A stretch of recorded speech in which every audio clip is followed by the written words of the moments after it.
আমি কওমি মাদ্রাসার সনদ নিয়ে কথা বলেছি। আজকের এই জনসমুদ্রে আমি স্কুলের সিলেবাস নিয়েও কথা বলতে চাই। এদেশের প্রত্যেকটা মুসলমান চায় তার সন্তান কোরআন শিখবে, তার সন্তান নামাজ পড়বে, তার সন্তান আল্লাহকে ডাকবে, নাস্তিক হবে না, মুরতাদ হবে না। হ্যাঁ, ছেলেকে স্কুলে পড়ায় ডাক্তারের দরকার, ইঞ্জিনিয়ার দরকার।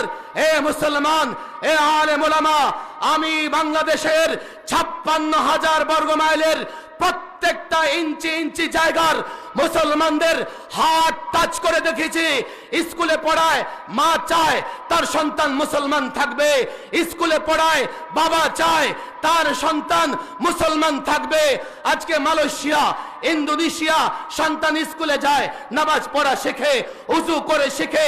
আর আমার সন্তান বাংলাদেশের স্কুলে গিয়ে হাঁসের ডাক দেবে, ব্যাঙের নাচ শিখবে।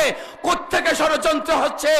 আল্লাহর কসম করে বলি, আলেম ওলামা যেভাবে মাদ্রাসার ছাত্র আমার কাছে প্রিয়, আলিয়া মাদ্রাসার ছাত্র আমার কাছে প্রিয়, স্কুল শিক্ষার্থীদের নিয়ে যে ষড়যন্ত্র হচ্ছে, সিলেবাস দিয়ে যে ষড়যন্ত্র হচ্ছে, আল্লাহর কসম করে বলি, এই ষড়যন্ত্র বন্ধ না হলে আবারও প্রয়োজনে আরেকটা মুক্তিযুদ্ধ হবে, আরেকটা শাপলা চত্বর হবে।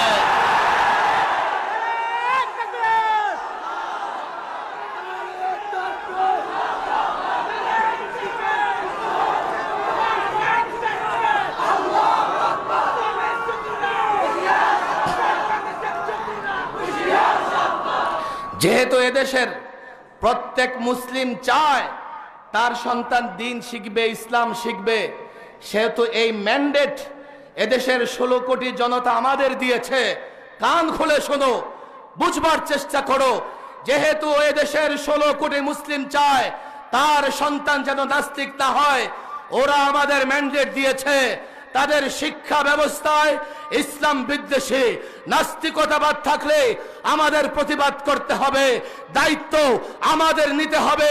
দেশের মানুষের ম্যান্ডেট বলে আমি পরিষ্কার ঘোষণা করছি, এই শাইখুল ইসলাম আল্লামা শাহ মুহিবুল্লাহ বাবুনগরের প্রতিষ্ঠান থেকে, আমিরে হেফাজতের প্রতিষ্ঠান থেকে পরিষ্কার ঘোষণা করছে, স্কুলের সিলেবাস দিয়ে যে বা যারা ষড়যন্ত্র করছে, অনতি বিলম্বে ষড়যন্ত্র বন্ধ না করা হলে গ্রেফতার করেছো, জেলে রেখেছো, এখনো আলেম ওলামা জেলে আছে, পরোয়া করি না।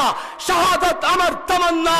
আল্লাহর কসম, শিক্ষা ব্যবস্থা নিয়ে ষড়যন্ত্র বন্ধ না হলে নতুন করে লড়াই শুরু হবে, লড়াই শুরু হবে।